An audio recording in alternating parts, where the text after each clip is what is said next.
Festival of Holidays is back at Disney's California Adventure, and we've got some tips to share with you. We'll be talking about the Sip and Savor Pass, what to eat, where to eat, what shows to catch, and how, all coming up next on Fresh Baked.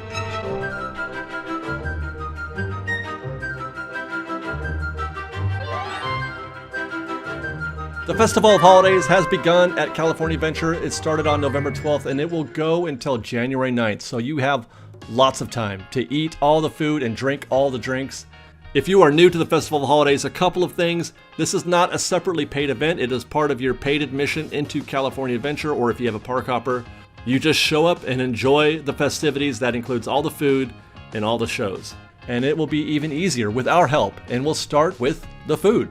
There are 8 kiosks scattered along the DCA Parade Corridor, each serving unique and interesting food and drink items, all of it available only during this event. The kiosks themselves are standby only. There is no mobile order.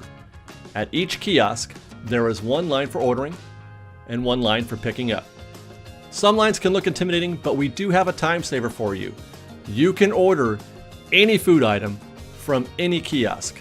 For example, we went to the Making Spirits Bright location by Little Mermaid to get the hot cocoa macaron. But while we were there, we also ordered the churro toffee cold brew latte from Twist on Tradition, which is way over by Avengers Campus. You pay for both orders at the first stop and then show your receipt at the other location to pick up your second item without having to wait again in the purchase line. With this, you can save even more time by skipping any kiosk that looks to have a long line. Instead, obviously finding the one with the shortest line. Purchase anything you want from this location. You don't even have to purchase anything from the location you did wait at. You can even go so far as to buy everything you plan to eat for the entire day. Then simply, show your receipt as you pick things up throughout your afternoon. That's how you save time. You can also save a little money with the Sip and Savor Pass. You purchase these at the front of the marketplace, and they are $57 for regular guests and $52 for Magic Key holders. There are 8 tabs total on the Sip and Savor Pass, working out to an average of $7.12 each if you're a regular guest, or $6.50 each if you're a Magic Key holder. So the first tip here is don't buy the Sip and Savor Pass unless you know you're going to buy at least 8 items. If you're there just for the one day, maybe you should just pay for each individually. But if you know you're going to be going to the event several times over the season, then yeah, it may be a money saver for you. Second tip is to use the tabs only for those items that cost more than the average price per tab. As we mentioned, $7.12 for regular guests, $6.50 for Magic Key holders. So if the item you want is $5.50, you've actually lost $1 by using the Sip and Savor. Typically, the items that are in that price range, and there are plenty, are drinks and smaller desserts. You can use the Sip and Savor for drinks, but I recommend you not, because they're going to be cheaper than the average price per tab. By the way, I'll mention now, you cannot use the Sip and Savor Pass on alcoholic drinks.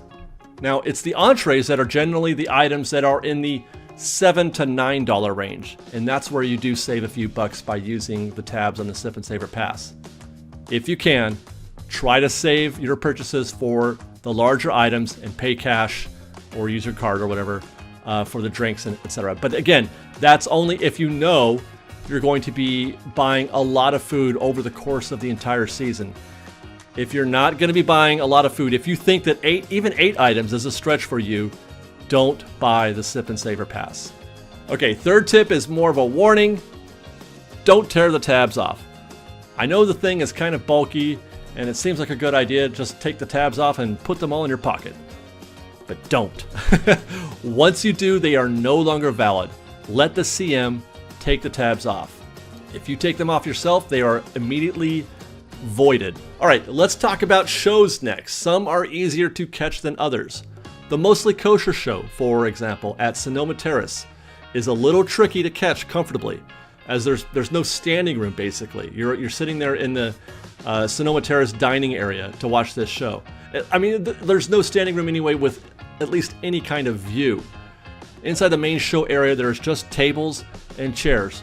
So if you really want to see a particular show, and you want to sit comfortably, you need to show up at least, 15 minutes early to see if you can't secure one of those seats. There's going to be tables with seats, there's going to be tables with benches, and then there's going to be just regular folding chairs or just sitting chairs out there for guests to sit on.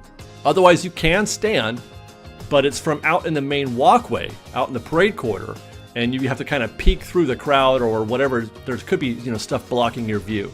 So if you really want to see it comfortably, get there pretty early, 15, maybe 20 minutes even, for the Mostly Kosher show. Viva Navidad is also a little tricky to see, but only if you want to get one of those prime viewing areas. Those are the spots in front of and to the immediate right and left of Bayside Brews. For those spots, that's the center stage basically. You need to show up at least 20 minutes early, I'd guess, maybe more.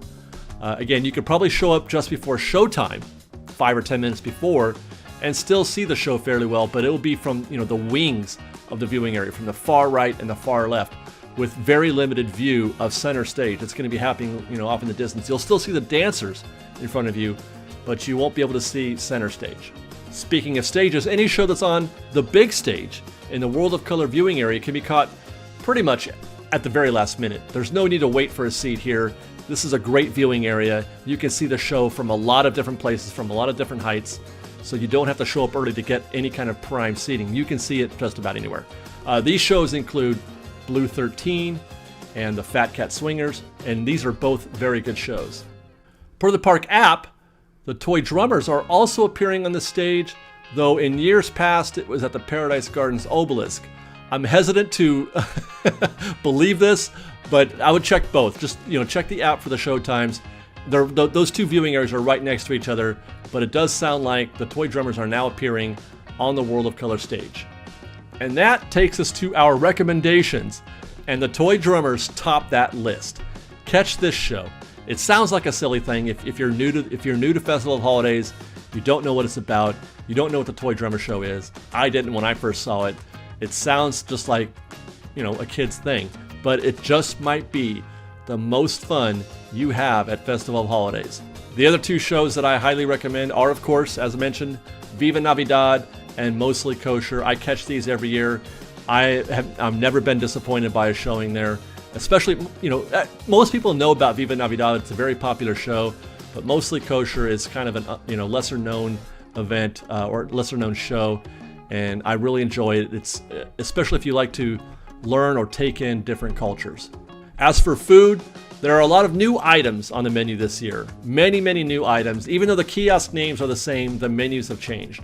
But there are some standbys from previous years that I can highly recommend. The shrimp and grits and the pork belly adobo, both at Holloway Duets. These are outstanding. The Holloway Duets kiosk is over there by the Avengers Campus entrance. The Impossible Chorizo Queso Fundido at Brews and Bites, excellent. Whether or not it's impossible, either way, if it's regular or impossible, get the Queso Fundido. You'll have a lot of fun with that. And then there's the reimagined Beef Wellington from Twist on Tradition. I caught this last year. It's back again this year. Very delicious, very good. Flaky crust with beef Wellington in the middle. I very much recommend that. And there you go, guys. Those are our best tips and recommendations for this year's Festival of Holidays at Disney's California Adventure. Stay tuned to Fresh Baked this season, as we'll be trying a bunch of new stuff that we've never got to try before, which I am really excited about. Until then, follow us on Instagram at _FreshBaked, on Twitter at FreshBakedDisney, that's fresh with no E, and on TikTok at FreshBakedDisney. And if you like our show and want to show your support, please do consider joining our Patreon campaign at patreon.com/freshbaked. Until next time, guys, thanks for watching. Be safe out there. Be kind to one another. Fresh Baked.